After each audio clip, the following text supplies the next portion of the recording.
que nos va a dictar la conferencia Modelo Teórico de la Calidad Educativa.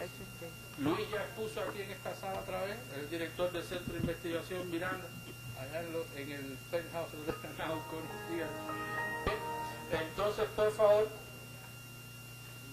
Bonilla tiene la palabra. La sala es suya, maestro.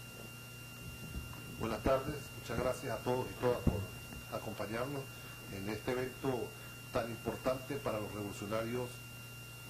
Todavía no lo hagan correr, yo le digo cuándo, por favor. Para los revolucionarios de todo el mundo, de América Latina, y por supuesto, para quienes incluso hemos militado, yo soy modelo 62, lo digo con mucho orgullo, y comencé a militar a los 13 años, y comencé a militar con la Revolución Cubana, con el Che Guevara, con Fidel, y hoy me siento muy orgulloso, como siempre cuando estoy en este espacio, de compartir nuevamente en el marco de una revolución que sigue tan viva como en un comienzo. E igual, desde el punto de vista académico, tengo 36 años en la docencia, he tenido la oportunidad de trabajar en todos los niveles y modalidades del sistema educativo, desde educación básica, en la cual trabajé 18 años, hasta la educación universitaria, pregrado y posgrado, y soy egresado del IPLAC, mi doctorado, con mucho orgullo, obtenido en el Instituto Pedagógico Latinoamericano y Caribeño de La Habana, Cuba. Entonces, bien, para comenzar, voy a decir algunas reflexiones, algunas tal vez en contravía, pero con la idea de abordar un tema que hasta ahora había resultado esquivo para buena parte de la izquierda pedagógica latinoamericana. Nosotros, durante los últimos tiempos, habíamos obviado todo el debate de la calidad educativa, considerando lo que era en buena medida una perspectiva de derecha. Pues bien, el año pasado, en el marco de la Revolución Bolivariana, decidimos atrevernos y realizamos una consulta nacional por la calidad educativa que comportó la participación de cerca de 7 millones de venezolanos, de los casi 30 millones, o sea, un número bien importante, quienes expresaron su visión sobre el tema de la calidad educativa. Y decidimos entrar mundialmente a la disputa, hablándolo con mucha humildad, pero también con mucho orgullo, del término de la calidad educativa, considerando que es un término polisémico que también tiene una profunda tradición desde la perspectiva de izquierda, políticamente hablando, y desde la pedagogía progresista también. Entonces, desde esa perspectiva les quiero hablar hoy. Primero, antes de entrar al tema de la evaluación de la calidad, la definición de calidad, hablar de lo que, a mi juicio, es el mayor desafío de la educación hoy en el mundo. Compartimos el miércoles pasado con el compañero de la UNESCO sobre el tema de las metas de educación para todos. Y nosotros le decíamos en esa oportunidad al compañero y al público asistente que el tema es mucho más complejo que avanzar en la simple cobertura y mayor matrícula de los sistemas educativos. Los revolucionarios, desde la Revolución Francesa hasta hace poco, nos planteamos el desafío de que todos aprendieran a leer y escribir, que aprendieran ciencia, que aprendieran conocimiento, que tuvieran el acceso a los mayores niveles de educación. Hoy en día el desafío no es solo ese, es tener pensamiento crítico. Es decir, que el acceso a la educación le garantice a los hombres y mujeres una perspectiva crítica de lo que ven, de lo que observan y de la sociedad en la cual viven. Eso me parece muy importante. Parte del debate que tenía el panel anterior se refería, era censuramos, no censuramos. Una revolución hoy en día no puede decir censura o no, sino es cómo forma las mentes de los hombres y mujeres para que puedan interpretar de manera adecuada todo ese bombardeo de la industria cultural que hoy nos agobia. Recuerdo que en mi paso por la educación primaria, en una oportunidad me correspondió, estamos en el proceso de formación, yo trabajé en una escuela granja con internado, de buena parte, más o menos el 40% de los alumnos eran internos, y al terminar de almorzar, se llamaba a los muchachos a formar, para luego hacer las actividades de biblioteca, creativas, culturales y de producción. Era mayo, más o menos, abril-mayo, época en Venezuela de la cosecha de mangos. Creo que todos hemos comido mango, ¿verdad? Y entonces estaban formando y había un muchacho al cual se le veían los pies, nada más, que se había subido a la mata de mango para comer de postre un mango de las mangas que estaban en la escuela.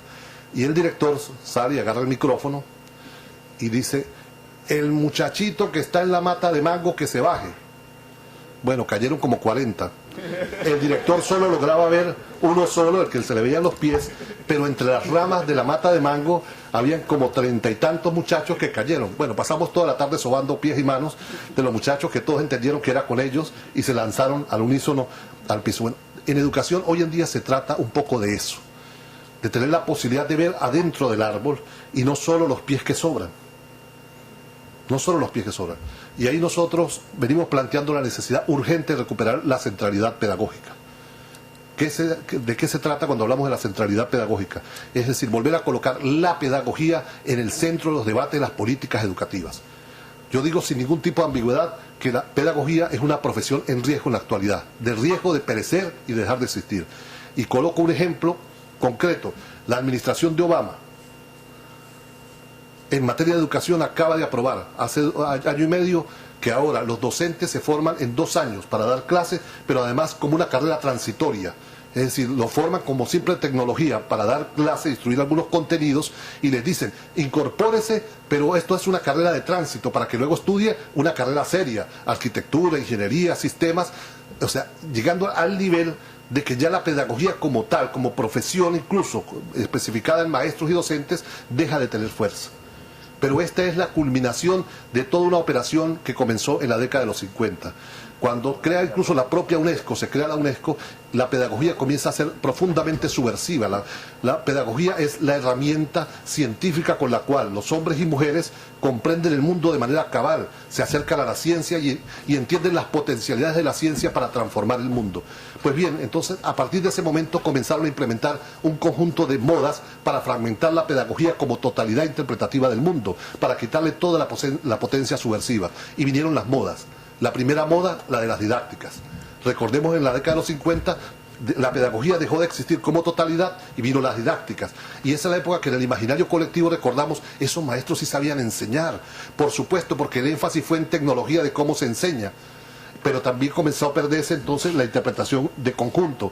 En la década del 60, auspiciados por todo el tema de la planificación, el auge de la CEPAL y la creación del ILPES, el Instituto Latinoamericano de Planificación Económica y Social, se dio en todo el continente un auge de los modelos de planificación en la escuela. Se crearon entonces cursos de formación en planificación escolar, se crearon las direcciones de planificación en los ministerios y la didáctica propia incluso pasó a un segundo plano, pero ya nadie comenzaba a hablar de pedagogía. La moda era, para ser buen educador, tendría que ser un buen planificador. A finales de la década de los 60 vino la moda de los gestores escolares y entonces todo el énfasis fue formar directores y formar supervisores.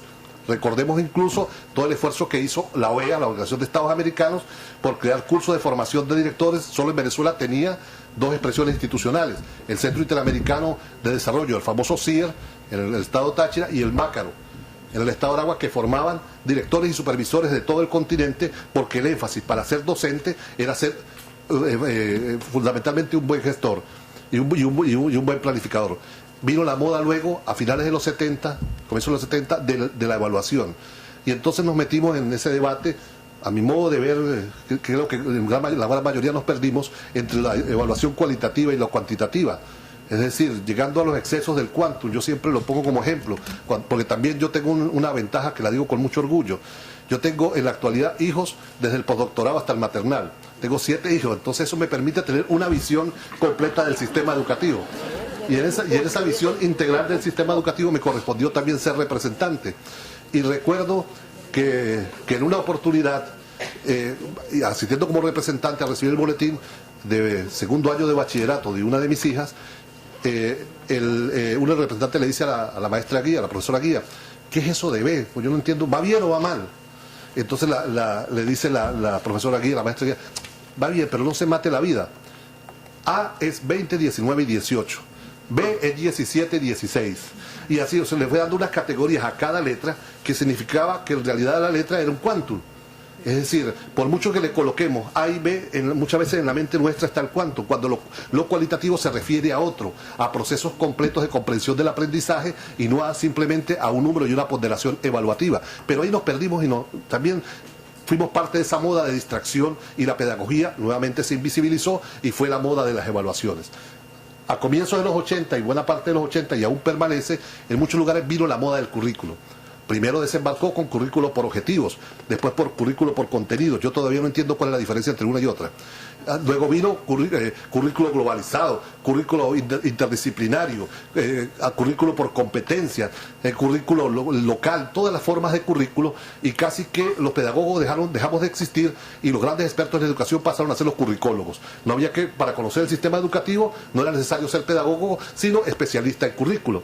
Y ahora nos quieren imponer, a partir de toda la operación política que tiene la OCDE, la Organización de Cooperación para el Desarrollo de Europa, el Banco Interamericano de Desarrollo y el Banco Mundial, de evaluación de simplemente de aprendizaje, viene la moda de las evaluaciones. Y todo lo que hablamos es de evaluación de la calidad, fundamentalmente vinculada a aprendizajes, y nuevamente desaparece, incluso comienza a desaparecer el debate de currículo, pasa a un segundo plano y ya nadie se acuerda del tema de las didácticas, de la planificación escolar, de los buenos directores, nadie se acuerda del debate de la evaluación, pero la pedagogía dejó de existir, se diluye, y eso ha tenido un profundo impacto incluso en los procesos de formación docente. Si revisamos la formación de docentes en la década de los 50 y los 60, un maestro que se formaba sabía cómo construir un currículo. Hoy recibe información de qué es el currículo, que es una cosa totalmente distinta. Eso no es una operación, cuando se da en toda América Latina, ingenua. Es una operación pensada para quitarle toda la fuerza a la pedagogía como tal. Y ahí vinieron algunas modas intercaladas, intermedias, que complementaban esta descentralidad pedagógica. Vino la moda de que los maestros no podíamos llamarnos maestros. Era vergonzoso llamarnos maestros. Recuerdo que algunos incluso llegaron a decir que Paulo Freire señaló que nadie enseña a nadie y nadie aprende de nadie, y que por lo tanto no teníamos que ser maestros. Yo perdí un año de mi vida volviendo a leer todos los textos, primero en español de Paulo Freire, y después le pedíamos a Sir Gadotti, que dirige el Instituto Paulo Freire y trabajó con Paulo Freire muchos años, le pedí el favor que me enviara los libros de Paulo en portugués, copias. Y me dijo, pero si todo está traducido al español. A mí me daba un poco de vergüenza decirle por qué era. Se los pedí, no, dame un favor, envíamelos en portugués. Y uno que medio machuca la lectura del portugués lo volví a leer. Y no encontré ninguna parte que dijera eso, como tal. Y entonces, bueno, un día desesperado, yo bueno, me sentía ignorante, porque yo, si lo repiten tan seguido en todos lados, autoridades, ministros de educación, vicepresidentes de los países, todo, presidente, o sea, eso debe estar en algún lado. Y un día me puse a buscar en internet, en YouTube, y me puse, nadie aprende de nadie, ni nadie enseña de nadie, en video. Y para el que tanto busca encuentra, debe ser, ¿no? Como diría mi mamá. Y bueno, ya apareció la última entrevista a Paulo Freire en 2 partes. Y el periodista, como si le hubiésemos mandado, le pregunta a Paulo Freire, ¿es cierto que nadie enseña a nadie ni nadie aprende de nadie? Y yo paré el video. Entonces, bueno, aquí donde está el secreto de la cosa, pues. Yo dije, bueno, me agarré un lápiz y todo para ver cómo tomaba nota del libro al cual se iba a referir, la cita, el momento. Y Paulo Freire, no Luis Bonilla, dice: eso es una mala lectura de mis libros y una mala interpretación de mi pensamiento. Para que exista el proceso de enseñanza-aprendizaje, lo dice Paulo Freire, esa dialéctica entre enseñanza y aprendizaje, que ahora nos avergüenza a muchos decir, porque también nos han metido en la moda, se requiere de un docente que sepa de lo que va a enseñar y un alumno que esté dispuesto a aprender. Lo que he dicho, seguía diciendo Paulo Freire, es que en esa dialéctica de enseñar y aprender, ambos reaprendemos y ambos reconfiguramos nuestro aprendizaje. Eso es otra cosa totalmente distinta. Eso es una cosa totalmente distinta a aquello de que nadie enseña a nadie y nadie aprende de nadie, que es un golpe contra la profesión docente y contra los maestros. Y esa coincidió con otra operación que surgió del Banco Interamericano de Desarrollo, el que decía que no era chic llamarnos maestros, sino que había que llamarnos facilitadores. Y esa moda recorrió toda América. Entró en Venezuela, entró incluso aquí en Cuba, en todos lados. Entró la moda de que facilitadores. Entonces nosotros no teníamos que ser maestros. Era como vergonzoso ser maestro. Lo chic era ser facilitador. Nosotros simplemente facilitamos el aprendizaje. No somos maestros, no enseñamos nada. Y esa fue acompañada de otra. La escuela entonces no debía llamarse escuela, sino ambiente de aprendizaje. Pues bien, para que se concrete el derecho humano a la educación, se requiere de un maestro que enseñe, la formación de un maestro, el compromiso del Estado para que forme maestros. Y se necesita una escuela, un centro educativo, un plantel donde se concrete ese derecho humano a la educación. Eso en buena medida ha sido atacado por décadas, y hoy por eso yo digo sin ningún tipo de temor que la pedagogía como ciencia y como profesión está en profundo riesgo. Y por eso una tarea urgente en este debate de la calidad educativa es recuperar la centralidad pedagógica. Y la centralidad pedagógica pasa por algunos componentes adicionales. Aquí tenemos que comenzar a discutir, como valientemente lo inició el año pasado, la Internacional de la Educación, que podrá ser de mucha orientación socialdemócrata, pero yo no tengo ningún complejo para reivindicar que inició un debate importante acerca de cómo vinculaba todo el tema del cumplimiento de las metas del Producto Interno Bruto en educación, en los sistemas educativos nacionales, a determinar una cuota de ese Producto Interno Bruto para las condiciones de trabajo de los docentes, las condiciones salariales de los docentes y las condiciones de su formación permanente de los docentes. Porque los docentes son sustantivos a cualquier transformación del sistema educativo. Entonces tenemos que comenzarnos a plantear el desafío de qué porcentaje de los presupuestos de los sistemas educativos nacionales está orientado a esas condiciones de trabajo que implica de una manera u otra iniciar una reivindicación del rol social de los docentes que tuvo en la conquista, que tuvo en la lucha contra las dictaduras, en el propio surgimiento de las democracias y en los procesos revolucionarios en toda América Latina y en el mundo. Pues bien, además de eso, se ha venido golpeando todo el tema de la docencia como expresión de una profesión que hay que reivindicar. Se nos popularizó, y fue una práctica tampoco ingenua, que no los mejores estudiantes fueran a la docencia, no los mejores estudiantes. Pero yo recuerdo que mis tías y mi madre, que fueron maestras, decían un dicho que era que está más pobre que un maestro de escuela. No sé si usted lo habrá escuchado. Bueno, ¿qué tiene que ver con eso? Yo creo que es un dicho que recorre toda América. Está más pobre que maestro de escuela, que significa que el propio reconocimiento social pasa por el tema del reconocimiento de las condiciones salariales como tal. Pues bien, otro tema asociado tiene que ver con que a nosotros los educadores se nos piden pedagogías activas. Participar y ser promotores de pedagogías activas. Y todos aquellos que tenemos una perspectiva revolucionaria la compartimos. Pero mire, yo no sé si aquí hay un mago, yo le haría la reverencia, ¿entiende? Pero los que hemos trabajado, no que nos cuenten la educación, sino lo repito, y por eso comencé diciéndolo. Yo trabajé 18 años en primaria, con niños de primero a sexto grado, con 40, 45 niños. Sabemos que cuando llegábamos a la casa, llegábamos casi en estado catatónico. Le decíamos a nuestras esposas, apaguen el radio, el televisor, saquen los muchachos para el solar, silencio porque quiero recuperar la estabilidad de mi cerebro. Eso me pasaba a mí, yo no sé si a ustedes no le ocurría eso. Bueno, ¿cómo podemos con 45 muchachos tener pedagogías activas? Entonces tenemos que comenzar a discutir. Para realizar pedagogías activas necesitamos grupos de estudiantes, 10, 12 muchachos con los cuales poder trabajar como máximo. Eso es parte de los debates que tienen que estar asociados al propio tema de la centralidad pedagógica. Porque ahí si no nos ocurre una asincronía, incluso cometemos hasta fraude desde el punto de vista de la construcción de políticas educativas cuando le damos 50 alumnos a un docente y le pedimos que haga constructivismo más allá de mapas mentales, porque eso es otra cosa. Como aquí se olvidó en la formación docente el tema de la historia de las ideas pedagógicas, y eso fue también una operación que la borraron en toda América Latina. Recordemos que hasta la década de los 60 se estudiaba historia de las ideas pedagógicas en toda América Latina. Hoy no, entonces ahora no sabemos de dónde viene el constructivismo, ni la investigación participativa, ni el positivismo, ni nada, sino lo limitamos a simple tecnología. Y como lo vemos como simple tecnología, muchos terminamos diciendo constructivismo son mapas mentales. Y no tiene que ver con una perspectiva del aprendizaje, de la relación de la escuela con la comunidad, de cómo el niño valora la realidad. Pero ¿cómo lo puede ver? Entonces el maestro es malo. No, el maestro es producto de toda una operación política que ha llevado para golpear la pedagogía como profesión con una fase muy importante en los procesos de formación docente. En los últimos 5 años, no estoy hablando de décadas, hemos vivido la más grande operación política contra la educación como derecho humano fundamental. El compañero de México debe ser testigo de todo el proceso de transformación de la evaluación de los maestros.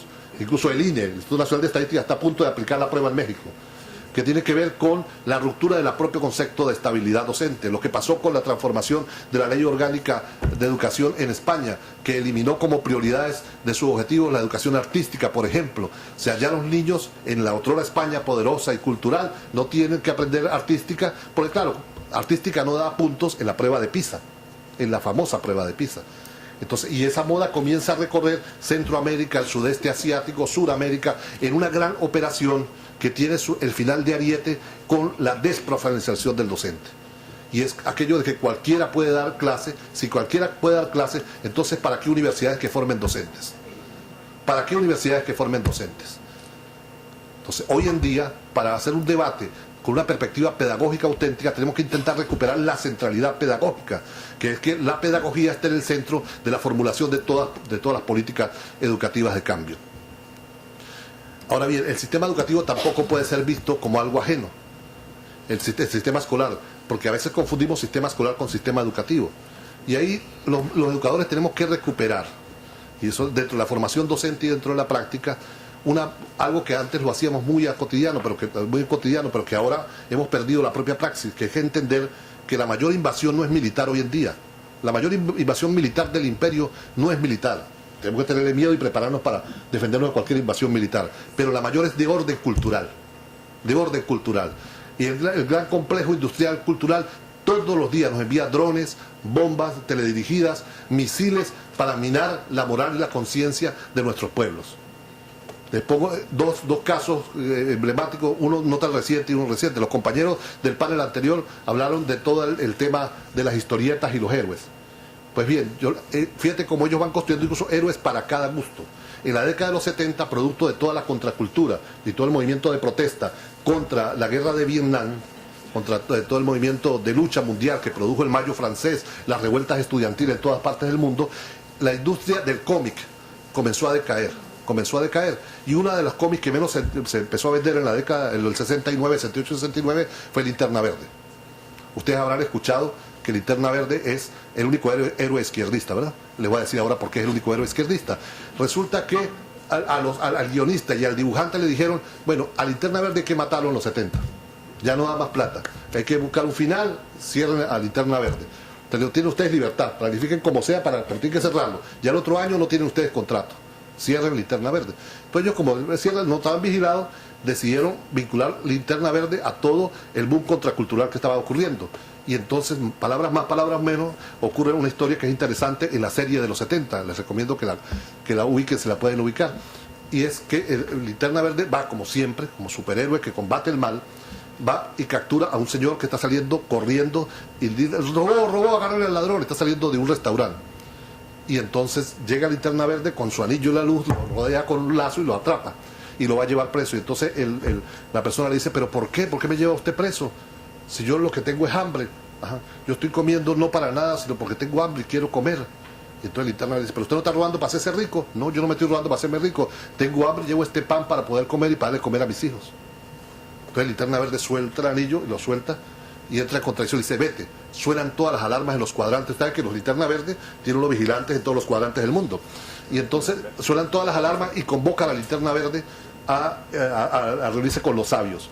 Y reunido con los sabios, le pregunta qué es lo que pasa. Dice, bueno, que ustedes no me enseñaron a mí que hay gente que roba por necesidad y hay gente que roba porque quiere ser rico. Digo, no, pero usted la orden que tiene es a todo el que robe meterlo preso. Y Linterna Verde dice, no, yo meteré preso solo al que robe para hacerse rico. El que robe por necesidad, no.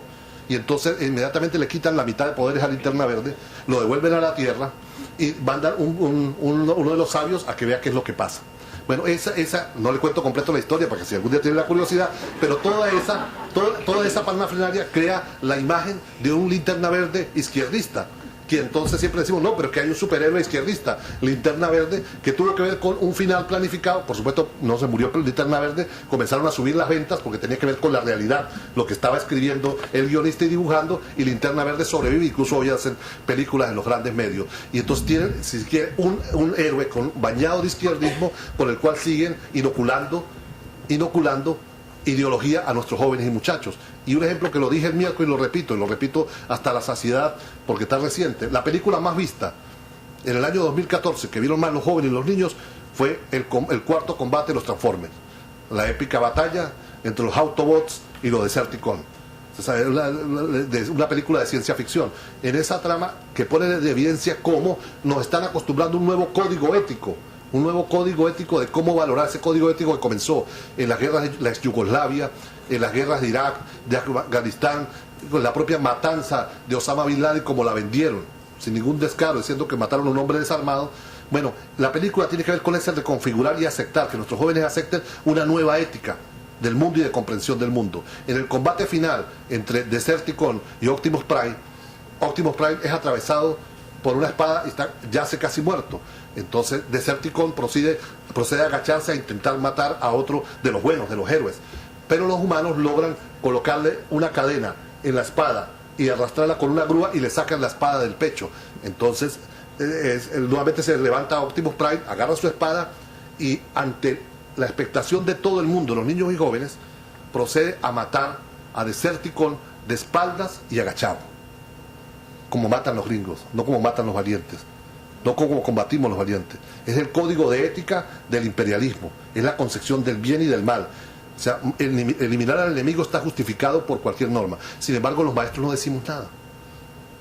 Ese es mi llamado de atención. Tenemos que comenzar a ver mucha más televisión, a comenzar a ver muchas más películas, porque lo que ven nuestros muchachos, para poder discutir con ellos y poder enseñarles ese pensamiento crítico del cual le hablaba. Hoy, hacer educación revolucionaria no se trata solo de enseñarle cómo se hace la química o la física, cómo funcionan los planetas, cómo funciona el cuerpo humano, sino qué interpretación tiene la sociedad. Y tenemos que volver a recuperar ese contacto. El mundo está cambiando. No podemos decir que es el mismo mundo de nosotros. Cuando yo me gradué de profesor, casi que tenía la certeza de que lo que aprendí en la escuela, en la universidad docente, me iba a servir para toda mi carrera. Las revoluciones del conocimiento eran de 40 años en ese momento. Hoy en día, las revoluciones del conocimiento son de cada 4 años, hay revoluciones del conocimiento. Entonces los docentes tenemos que entender que el cambio es cada vez mayor. Yo hice una prueba en algunos lugares, la he hecho en varios países, pero una de ellas en Táchira, le preguntaba en Venezuela a los docentes cuál es la capital de Bolivia. Y muchos me contestaban La Paz, buena parte. Y de pronto y revisaba los mapas en muchas escuelas y todavía dice La Paz, y La Paz ya no es la capital de Bolivia, es Sucre. O sea, cómo el sistema educativo todavía va mucho más lento que las propias revoluciones del conocimiento. Pero todavía, por ejemplo, Plutón dejó de ser un planeta y pasó a ser hace más de 17 años un planetoide. Y en mucha de la bibliografía que existe, que circula en el aula, y en muchas aulas se sigue enseñando que Plutón es uno de los planetas de nuestro sistema solar, que tiene que ver con la velocidad con la cual se están dando las revoluciones del conocimiento y que todavía nosotros no entendemos que tenemos que acompañarlas a esa misma velocidad. Bueno, en esa perspectiva, partiendo de la recuperación de la centralidad pedagógica de manera integral, decidimos abordar el tema de la calidad educativa. ¿Cómo conseguimos la calidad educativa? Y ahí la conclusión a la cual llegamos es que nosotros queremos una perspectiva de la calidad educativa que tenga que ver con las definiciones que nuestras leyes digan, nuestras constituciones nacionales y nuestras leyes de educación acerca del hombre que quiere el país, del hombre que necesita el país. Ese es el marco general sobre el cual trabajar el tema de la calidad de educación. Si nuestras constituciones dicen que quiere un hombre integral, con capacidades para interpretar la sociedad y transformar la sociedad, ese es el objetivo fundamental de la calidad educativa. Pero resulta que calidad educativa, incluso la UNESCO, yo les señalaba estos días, el miércoles, al compañero de la UNESCO, que lamentaba uno cómo la UNESCO ha venido perdiendo espacios en el protagonismo educativo en el mundo. Y cómo hoy, salvo lo que hace el laboratorio de la calidad educativa, pero en la ORIAL, pero muy influenciado por los paradigmas de los organismos económicos internacionales, las pruebas de medición de la calidad de la educación las determinan la OCDE, que diseña las pruebas PISA, con Andrea Schiffer y su equipo. Pero no solo eso, sino que entonces el Banco Interamericano de Desarrollo tiene todo un equipo que interpreta los resultados de PISA y se los vende al mundo. O sea, 2 organismos económicos, el Banco Interamericano de Desarrollo y la OCDE, deciden cuál debe ser el destino de las políticas públicas en el mundo. Bueno, nosotros decimos que no, que nosotros estamos construyendo nuestra América, una nación grande, poderosa, independiente, y que en consecuencia debiéramos avanzar hacia la construcción de un concepto de calidad que refleje las propuestas que nuestros textos jurídicos han consensuado con las sociedades, que nos plantean nuestras leyes especiales de educación y que plantea también los desafíos para el futuro. ¿Cuál es la línea fundamental de las pruebas de los organismos internacionales OCDE? La prueba PISA, la prueba TIN, la prueba GIN, pero también la propia prueba del Laboratorio de la Calidad de Educación de la UNESCO, basada solo en aprendizajes, en la noción de aprendizaje, pero no aprendizajes en general. No se trata de valorar el tema de la construcción de ciudadanía, por ejemplo, sino aprendizajes en matemática, en física, en ciencias, en tecnologías y en lengua. ¿Para qué? Si ustedes se leen la justificación de lo que dijo Obama hace 2 semanas, de por qué plantea que los community colleges debe ser gratuito el ingreso a los community colleges, ahí está dicho, porque los community colleges, es decir, la educación universitaria rápida en los Estados Unidos, debe ser centrada en competencias en conocimiento científico básico, en lenguaje básico, matemático básico, para que sean buenos trabajadores en las industrias que requiere el siglo XXI. Esa es toda la orientación, está dicho. Léanse el intento de declaración de cuando planteó que le iba a generar el Congreso el que los community colleges fueran gratuitos para los 9 millones de norteamericanos inmigrantes que participan en los community colleges, pero además también en el Estado de la Unión. En el discurso del Estado de la Unión está reflejado cuál es la orientación, y esa orientación es la que permea toda la orientación de los sistemas educativos en el mundo.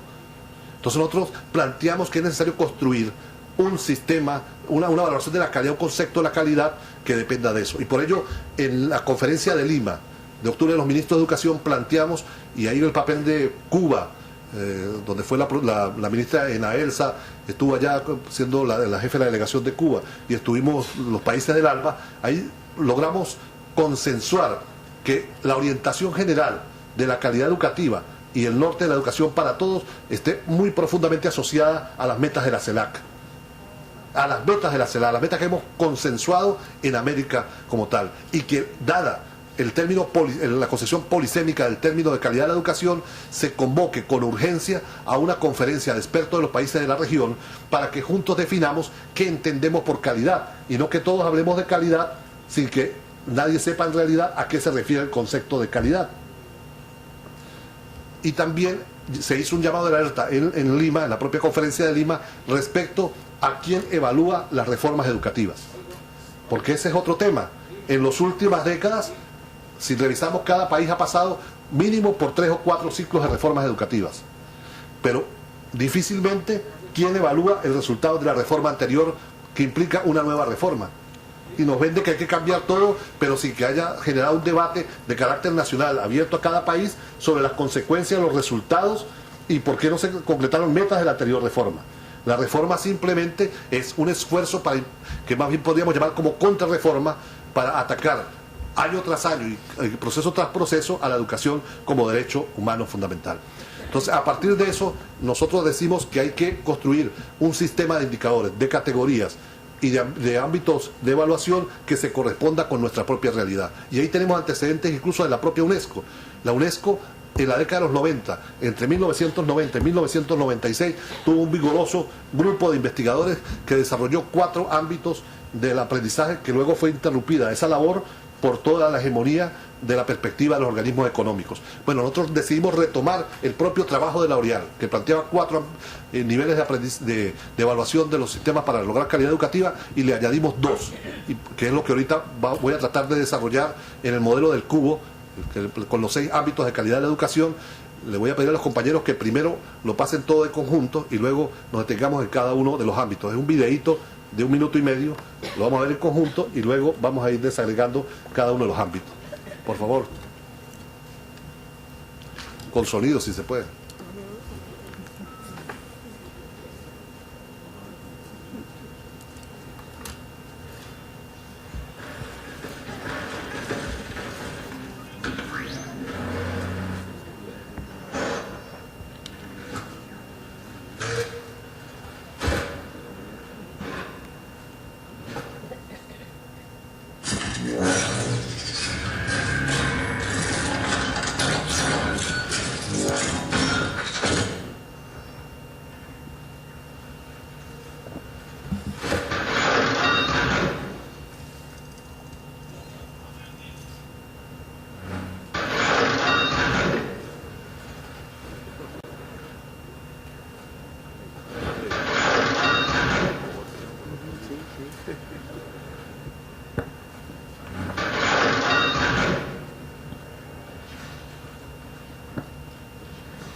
Ahora, si lo puede volver a correr, pero parando en cada uno de los ámbitos para tratar de desarrollarlo. Como ustedes vieron, planteamos 6 ámbitos. Un primer ámbito, aula, los procesos que ocurren al interior del aula como tal, que es en lo único que se centran las pruebas hasta ahora de PISA, TIN y la propia prueba del laboratorio de la calidad educativa. Planteamos otro nivel, aula-plantel, que es la interrelación de cada uno de los procesos que se realizan en el aula respecto a la dinámica general del plantel educativo, del centro educativo. Una tercera, que es la relación de la escuela, del plantel, del centro educativo con la comunidad, con el entorno inmediato. Un cuarto nivel que tiene que ver la relación del aula y el plantel con todo la identidad regional o subregional en cada país. Es decir, la propia especificidad. No es lo mismo, no es Venezuela, la realidad de los llanos que la realidad de los Andes y la realidad costera. Pero también otro ámbito que tiene que ver con el país, que se plantea cada nación como proyecto de país y que le pide a la educación. Y en consecuencia deben construirse un conjunto de indicadores que nos permitan evaluar si realmente la educación cumple con ese objetivo. Y un sexto componente, la geopolítica internacional. Hoy es imposible pensar en la educación aislada de las dinámicas internacionales. Entonces vayamos a algunos de los componentes de cada uno de los ámbitos. Vayamos al primero, por favor. No, ese es el segundo. El aula es el primero. Un poquito atrás, un poquito, el nivel aula, un poquito atrás. El nivel aula. Entonces ahí planteamos que un indicador tiene que ver, sí, con los procesos de enseñanza-aprendizaje. Pero ¿de qué proceso? Y fíjate que recuperamos la categoría de enseñanza-aprendizaje, que también nos ha resultado tan esquiva en América Latina en las últimas décadas. Pero ahí planteamos también que nos atrevamos a soñar. Por ejemplo, lo venimos planteando.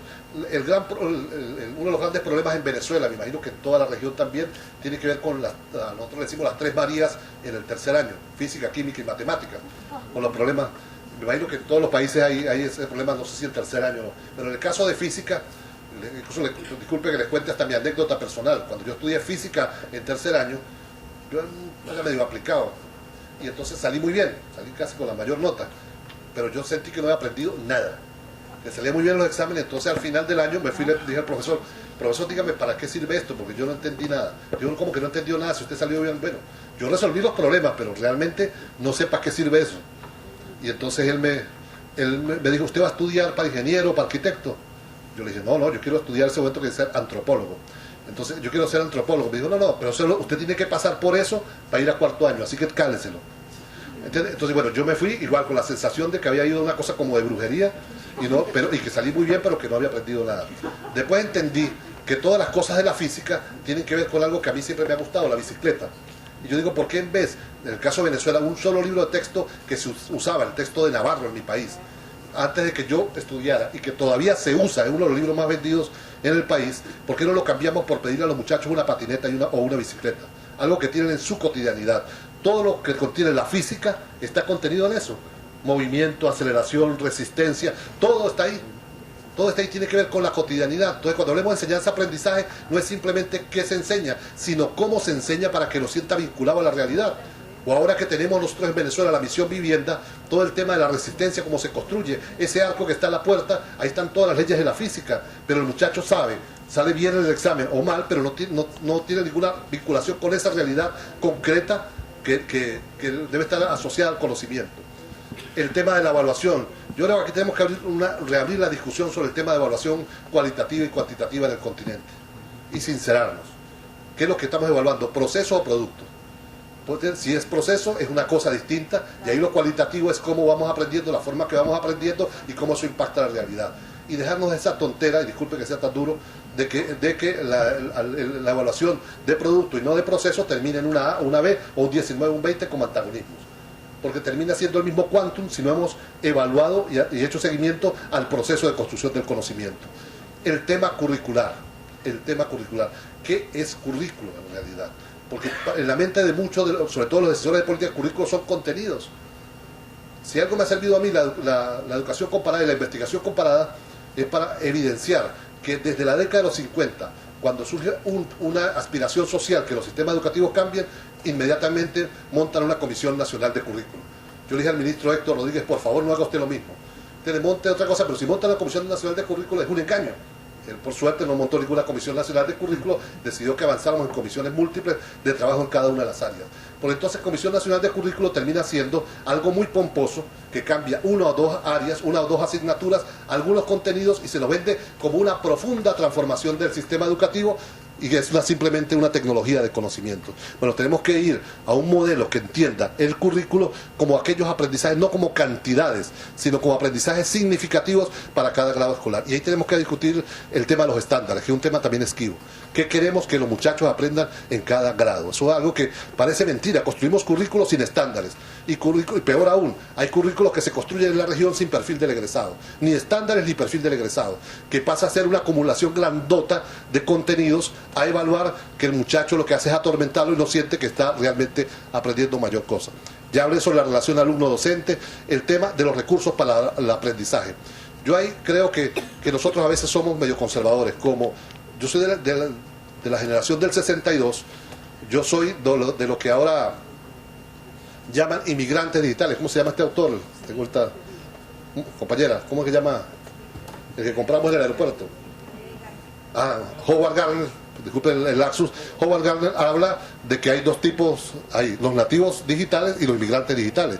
Muchos de los que estamos acá somos inmigrantes digitales, es decir, nacimos previo a la revolución digital. Entonces tenemos un nivel de resistencia, porque resulta que los chamos saben manejar las tecnologías mucho más que nosotros. Y esa autoridad que teníamos nosotros por el manejo del conocimiento se ve permanentemente amenazada. El muchacho, uno le lanza un celular y ya lo sabemos, y nosotros duramos 2 o 3 días viendo a ver cómo funciona la nueva tecnología celular. Y eso nos hace sentir a nosotros muy incómodos, pero es una realidad.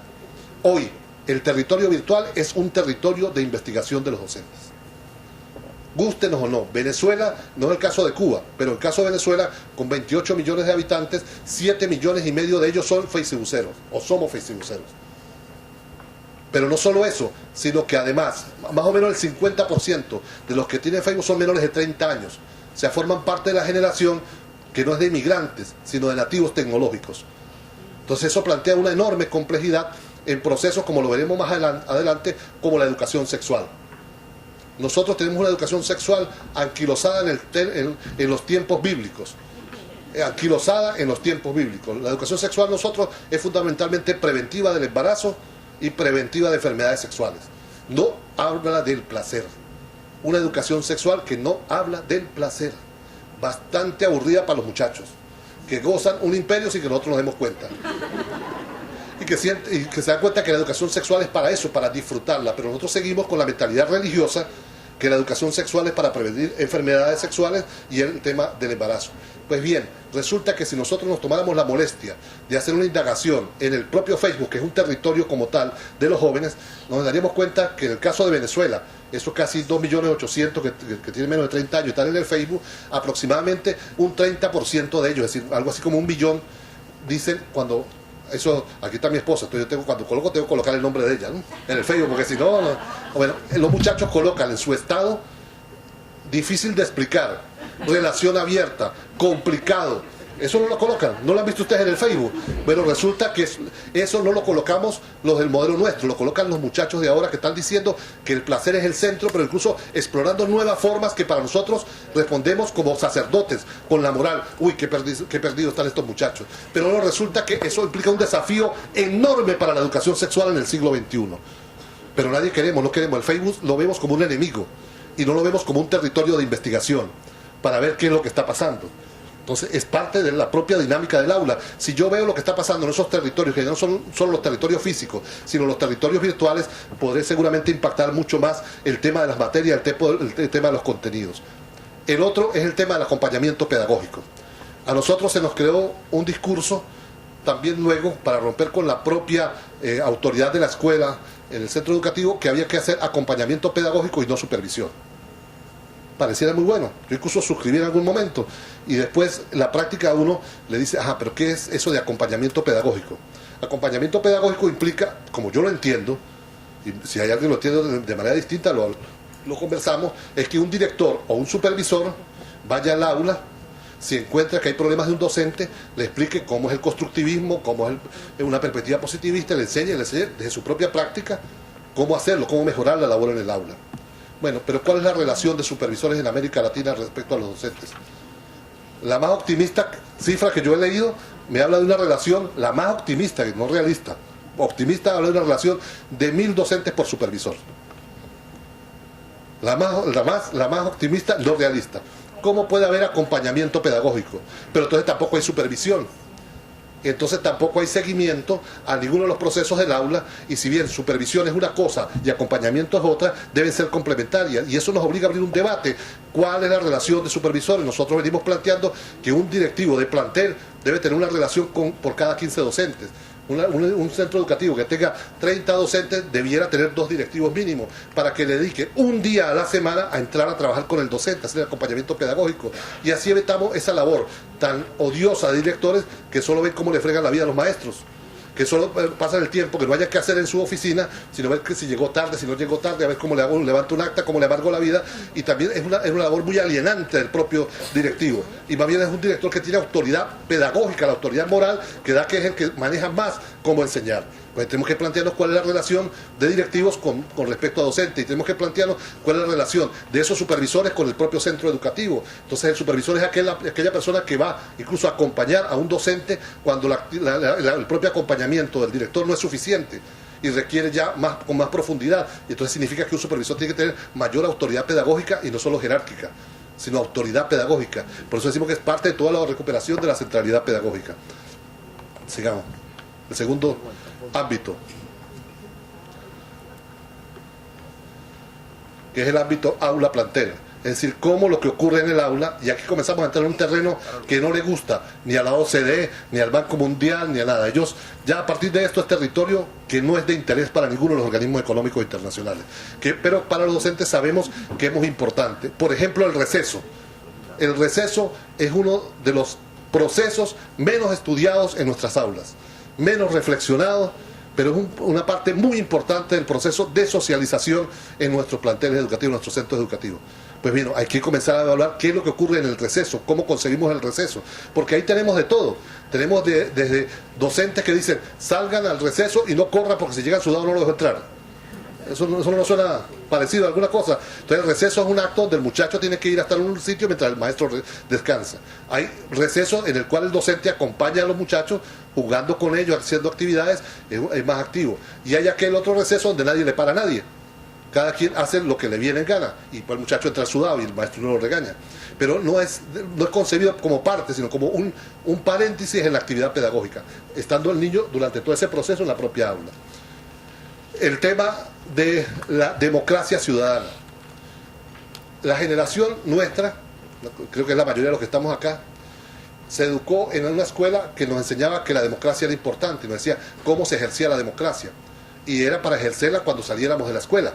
Nos enseñaban cómo se votaba y había algunos ensayos para elegir la reina o elegir el centro de estudiantes. Entonces eran nuestros ensayos de ejercicio democrático y nos enseñaban deberes y derechos. Bueno, nosotros éramos una generación que era, en ese sentido, más ingenua, más ovalicona con menos expectativas, y postergaba la satisfacción. Es decir, aprendía hoy qué era democracia y la ejercía 5 años después. Las nuevas generaciones no. Las nuevas generaciones quieren vivir lo que se les enseña. Y si le hablamos de democracia, quieren vivirlo ya. No es que le digamos para dentro de 5 o 8 años. Entonces, eso implica un enorme desafío para la escuela hoy. Nosotros en Venezuela hablamos, por ejemplo, de presupuesto participativo. Y uno de los grandes retos que tenemos nosotros es cómo hacemos presupuesto participativo y los muchachos aprenden a leer y escribir con presupuesto participativo. A mí, alguien que me diga si un muchachito no aprendería mucho más rápido a sumar, restar, multiplicar y dividir, si le decimos este es el presupuesto que está para la escuela, y verifique todos los días el porcentaje de dinero que hay para la carne, para la harina, para todas las cosas, y si usted le están dando esa alimentación. Pero eso significa construcción de democracia participativa y protagónica, construcción de ciudadanía hoy en el modelo. Pero eso chirrea, ¿verdad? Eso va contra la lógica propia del poder. Y aún nos cuesta, a pesar de que nosotros tenemos una constitución tan bonita, tan hermosa, que plantea que eso debe estar ahí, todavía nos cuesta dar el salto. Nos cuesta dar el salto porque significa cambiar el propio paradigma para construir ciudadanía activa, no ciudadanía pasiva. La multiculturalidad, que implica cosas muy diversas. Hoy yo fui formado en la Universidad, recuerdo que incluso ya egresado y dando clase en la universidad que forma docentes, siendo profesor de práctica profesional, en un momento determinado a un muchacho lo iban a expulsar de la carrera de formación docente porque se había abierto un piercing. Bueno, yo fui y le dije al consejo directivo, si ustedes lo votan, yo mañana me abro un hueco en la oreja. Entonces votarán también un profesor y el problema va a ser más grande. Bueno, esa noche se fueron y convencieron al muchacho que se quitara el piercing. O sea, no peleó. ¿Entiendes? Pero hoy en buena parte de las universidades sigue habiendo una serie de estereotipos de cómo es el maestro. Resulta que nuestros muchachos, en el bachillerato sobre todo, tienen ahora expectativas, realidades, conciben al cuerpo como un espacio para el desarrollo de su libertad y los docentes solo lo vemos de manera amoral. Incluso recientemente leía alguna de las normas de cómo ser docente: no tener tatuajes, no tener piercing, no tener nada, no mostrarlo, si lo tiene tiene que cubrírselo, y entonces ese docente no tiene ningún punto de contacto con los jóvenes hoy, porque es el peso de la moral de cuando nacimos nosotros sobre la moral actual de los muchachos. Ese es un debate que está pendiente. Está pendiente la propia formación docente en nuestros ministerios de educación, de cómo nos vinculamos más. Entonces después decimos, ¿por qué para los muchachos es aburrido el bachillerato? Claro que es aburrido, claro que es profundamente aburrido. Y en esa misma dinámica tiene que ver el tema del trabajo. A mí me preguntaban el otro día si el caso de América Latina, las experiencias positivas de América Latina, salvo Cuba, que si estábamos en la escuela era capitalista o socialista. Y yo acostumbro a decir cuando me preguntan eso, que ojalá y fuera capitalista. Entonces todo el mundo se queda mirando. Yo, bueno, pues yo considero que nuestra escuela es latifundista, esclavista, desde el punto de vista de las relaciones del trabajo. Explico por qué. Me explico por qué. Yo soy profesor de educación para el trabajo. Trabajé en educación para el trabajo en proyectos productivos, no era parte de mi carrera. Que a mí no me queda a coba, como decimos en Venezuela. ¿Qué ocurre con los muchachos? Desde la escuela básica hasta la universidad participan en proyectos y no reciben ni medio. Le decimos como cuando la Revolución Francesa, cuando la rebeldía de la Revolución Francesa, es que es el pago porque ustedes aprendan. Ustedes tienen que trabajar porque ustedes están aquí aprendiendo. Entonces el muchacho trabaja un día, una semana, un mes, 2 meses y no recibe ni para un helado para llevar a la novia al cine. Y después le decimos que el trabajo es el valor fundamental de la sociedad. Le decimos, y resulta que para él que se apropia el maestro, o se apropia el director del plantel de toda la ganancia, de todo el plus trabajo que genera toda la producción en una institución educativa. Y después le decimos que el muchacho, qué bueno que es trabajar. Mentiras, para ese muchacho la escuela es profundamente aburrida, es explotadora, es esclavista. Es el único sitio donde trabaja y no se le paga absolutamente nada. Y eso es un fenómeno de todo el continente, casi todo el continente.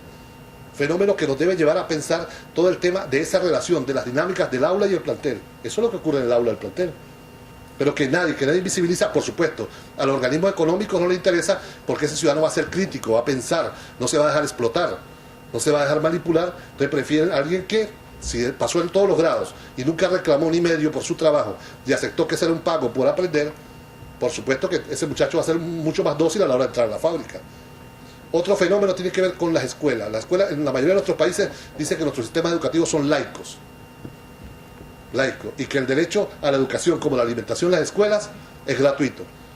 Pero yo como docente me cansé de bajar letreros en los comedores que decían: damos gracias a Dios por la comida, gracias a Dios por el pan que nos da, gracias por esta comida. Resulta que esa comida no la está dando Dios, es el Estado, porque él es un ciudadano que tiene derecho a la alimentación en su escuela y tiene que aprender que esos son sus derechos. Que tiene que aprender que esos son sus derechos. Esa es la construcción de ciudadanía que no ocurre. Y entonces todos confundimos los espacios. El que quiera rezar, que vaya para su escuela. Pero el propósito de la escuela fundamentalmente es construcción de ciudadanía. Y eso implica un debate sobre la propia educación laica, que está precisamente respeto a todas las religiones, pero también respeto a que el papel de la escuela es construir ciudadanía, no favorecer un determinado enfoque religioso u otro. El tema de género. Hay un tema ahí que surge para el debate, el tema de cuántos hombres, cuántas mujeres, casi siempre nos aproximamos a eso. Pero resulta que los que hemos sido docentes sabemos que hay una exclusión que nadie dice, que no aparece en ninguna estadística, que es los muchachos que expulsamos por raros. ¿Qué hacemos nosotros? ¿Qué hacemos nosotros como maestros? Llamamos al papá y la mamá y le decimos: mire, llévese al niño o a la niña porque es medio raro, lléveselo para un psicólogo. Eso ocurría antes y sigue ocurriendo ahora. Nos gusta hablar mucho del bullying, pero nos cuesta entender que eso es una realidad que ocurre en el aula. O sea, porque para nosotros en la propia escuela, cuando hablamos de género, hablamos de hombre-mujer, igualdad de hombre-mujer, las estadísticas hombre-mujer, y entendemos eso todavía como un problema, como una enfermedad. Entonces tenemos leyes muy bonitas y paradigmas muy bonitos que nos plantean que es otra cosa, pero la práctica pedagógica es difícil. Yo le decía en estos días a los compañeros de la Universidad Pedagógica, de la cual yo soy egresado, que me gustaría ver que permitan ingresar a un docente que no sea encapillado, porque seguramente hay algunos que son encapillados, sino un docente que se asuma travesti, por ejemplo, que quiera ser estudiante de educación. Que eso implicaría un cambio, porque resulta que hay temas ahí que para nosotros actuamos de una perspectiva muy moral. Son temas de debate. Y si no estamos de acuerdo, entonces las leyes todavía no son para esta época. Borremos eso de nuestras constituciones, borremos eso de nuestra ley orgánica de educación y dejémosla para dentro de 100 años. que eso estemos ganados para eso, pero no podemos tener una doble moral con la cual enseñar a los muchachos, unos deberes y unos derechos que no tienen en la práctica. La escuela tiene que ser un espacio de ejercicio de cada uno de esos derechos en la práctica de construcción de ciudadanía. Entonces, el ambiente, aula, plantel es fundamental en la construcción de ciudadanía, es fundamental. Cada uno de los temas de las aristas que están ahí planteadas son básicas para poder entender. Pasamos al otro. Luego yo les dejo este modelo. Este modelo son 324 temas. Les traje un resumen de cada uno de los ambientes. El nivel aula-comunidad. Banco de problemas. El año pasado, en el marco de la consulta por la calidad educativa, nos dedicamos en el Centro Internacional Miranda a hacer un diagnóstico en los documentos de las universidades más prestigiosas. No nombro a ninguna para que nadie se sienta ofendido, pero universidades muy prestigiosas de la región, para ver cuál era su declaración de misión. Y todas, el 99,9%, para que alguno diga que se salva, todas decían que el objetivo fundamental de la universidad era resolver problemas sociales. Entonces, como todas decían esa, yo me atreví a seleccionar 10 de la universidad de distintos países, y agarré el teléfono y empecé a llamar a los rectorados de esas universidades. Y les pedí, por favor, quiero que me comuniquen con el departamento que lleva el inventario de los problemas. Y tú me decías, ¿qué, señor? Usted se equivocó. No, bueno, no estoy hablando con la universidad tal. Sí, pero no hay un departamento que tenga todos los problemas que ustedes han inventariado. No, señor, ¿de qué está hablando? Bueno, ustedes no hacen investigación. Está hablando de investigación y posgrado. No, bueno, donde tengan el inventario de los problemas. Resulta que ninguna de las 10 que tocamos de muestra, eso nos va a llevar a una investigación este año, tenía un inventario de problemas. O sea, no tenía un banco de problemas sobre cuáles resolver. Pero incluso, si nosotros vemos nuestra práctica cotidiana, tanto la universidad como la escuela, a veces le cuesta entender los problemas que tiene en las 5 o 6 cuadras alrededor de la escuela. No ni siquiera en la sociedad en su conjunto, sino que si tiene los problemas de agua, de cloaca, tiene problemas ambientales, no tiene un parque. O sea, ese inventario le cuesta a la institución educativa tenerlo. Bueno, hoy en día, para que la escuela pueda cumplir con ese papel transformador que demanda los nuevos tiempos, tiene que tener un inventario. Nosotros le hemos llamado banco de problemas, para poder soñar con un repertorio de soluciones, para poder soñar. Porque una institución educativa que no tiene banco de problemas difícilmente va a tener repertorio de soluciones. Difícilmente. Porque si tiene problemas, por supuesto, entonces no los puede resolver un docente, ni un grado, ni nada por el estilo, pero lo va llevando, por ejemplo, el primer año el inventario del problema. El segundo, los actores que están involucrados. Después de 10 años, por lo menos tiene que tener un diagnóstico y comenzar a pensar o a soñar cuáles son las soluciones para ese problema. Pero eso no está, está declarativamente. Todos, es como una mentira compartida en todas las instituciones educativas. Todos lo colocamos en la declaración de misión y decimos quedó bien bonita. Además, peleamos si no está eso. Si no está eso, mire, tiene que tener que resolver los problemas. Pero ¿cómo nos cuesta tener ese banco de problemas para poder tener repertorio de solución? Nosotros tenemos que comenzar a pensar en la región en algo que fue una práctica del pasado que fue buena. No todo lo del pasado fue malo. Nosotros vivimos escuelas en las cuales el director vivía en la escuela. Es más, las escuelas se construían con una casa o un apartamentico para el director. Porque el director estaba ahí las 24 horas del día para resolver los problemas. Ese era su trabajo fundamental. Para eso se le pagaba. Hoy tenemos directores que de broma van para la escuela. Ni siquiera porque no viven ahí, es un problema real, pero tiene que ver con la propia configuración del sistema. Mi idea no es atacar al director, mi idea es que tenemos que cambiar para que en los centros educativos el director conviva y pueda ser el líder nuevamente de ese centro educativo, el que direccione, y eso pasa por algunos elementos complementarios. Un buen director debe tener por lo menos 10 años de experiencia. Y es un tema, yo ahí tal vez sea muy mecánico, pero no puede haber un buen director recién graduado de una escuela de formación docente. Y ese fenómeno ocurre en todo el continente, directores que no tienen la autoridad moral para dirigir a sus maestros, que no saben el efecto que causa la tiza en la nariz, ni cómo mancha la ropa la tiza, que nunca han agarrado un marcador, que no saben lo que es los niños tirándose el borrador, tirándose el sacapunta, sacándose los mocos. Eso no lo saben. Eso no lo saben porque eso tal vez por libros, pero no lo han vivido en la cotidianidad del aula como tal. Y un director que no conoce eso, por supuesto que su única referencia son los libros. Son los libros. Entonces es un buen teórico declamando cosas, pero que no las contextualiza en ninguna práctica concreta del propio centro educativo. Y en ese papel, entonces la escuela tiene que volver a vincularse mucho a la comunidad Y ahí hay un tema, por supuesto, que es fronterizo. ¿Cómo logramos eso sin desdibujarnos? Sin desdibujarnos. Porque también pareciera, hay una tendencia que lo que en la escuela lo que tiene que enseñarse es solo lo de afuera de la escuela, como que tiene que ver con toda esa desvalorización del docente. No, en la escuela también hay aprendizajes que tienen que ver con la ciencia, con el conocimiento de punta, que son importantes y que debe socializar con la comunidad y debe estar abierta para incorporar los saberes, los conocimientos de la comunidad. Es una dialéctica y no encerrarse diciendo simplemente que lo único que vale es el conocimiento externo. Entonces pareciera que en la escuela los docentes somos simplemente guardianes de los muchachos para que venga agentes externos a enseñarles. Es un debate fronterizo, un debate que está muy vivo en América Latina y lo repito, yo creo, estoy profundamente convencido en el conocimiento científico, en el conocimiento que debe discutirse como en los saberes comunitarios. Y en esa vinculación es que realmente se redimensiona el papel de la escuela con la comunidad. Pasemos a otro. Bueno, la formación de los padres, paremos un momento ahí. La mayoría de nosotros acá estamos seguramente convencidos de la importancia del método global para la enseñanza de la lectoescritura, ¿verdad? Más que el método silábico. Bueno, eso parece muy bien, pero entonces, ¿por qué? En el caso de mi país, uno dice, hay indicadores para ver si eso es verdad. Todos lo decimos. Tenemos más de 20 años asistiendo a talleres y nos enseñan y hay guías muy bonitas, muy potentes, y nosotros mismos argumentamos. Pero cuando yo voy a la librería de cualquier comunidad, veo los libros, en mi país se llama silabario, los países, que son los libros clásicos con los cuales yo aprendí a leer y escribir todavía.